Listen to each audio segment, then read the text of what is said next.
Кочанските училишта ќе мора да ги доработат финансиските планови за работа за идната година. Финансирањето на одделни ставки предвидени во нив е недоволно, поради што постои сомнеж оти нема да се обезбеди нормално реализирање на наставниот процес.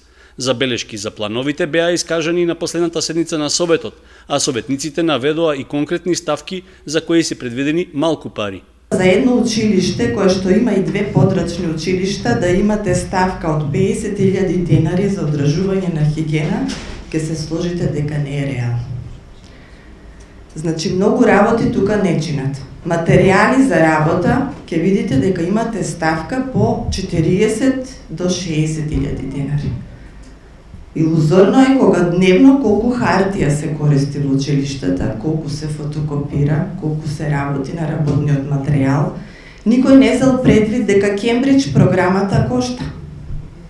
Училиштата се изложени на дополнителни, трошоци и сето тоа мислам дека треба да се земе предвид. Менаџирањето со училиштата ќе биде оттежнато доколку не се подобри нивната финансиска основа, беше речено на седницата. Повремената поддршка што дополнително им ја дава општината не може да биде покритие за трошоците што ќе се појават во работењето, туку за тоа треба да се најде соодветно и долгорочно решение. Во спротивно, тие нема да можат да ги купат основните материјали потребни за реализирање на наставата. Материјали за училишен прибор и слично има 0 денари во неколку училишта.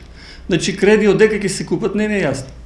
Значи, не може директорите да купат ни еден шестар географска карта за повеќе и да не збореме.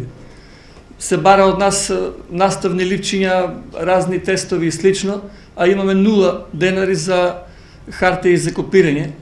Значи, или ќе одеме на спонзорства од родители, или директорите сами ќе треба да се снајдат, а во најголем дел случаи наставниците тоа го поднесуваат на свој грб. Како показател дека училиштата тешко се справуваат со покривање на трошоците за работа е што тие се дојдени во ситуација да собираат донации од родителите на учениците за да се варосаат училниците.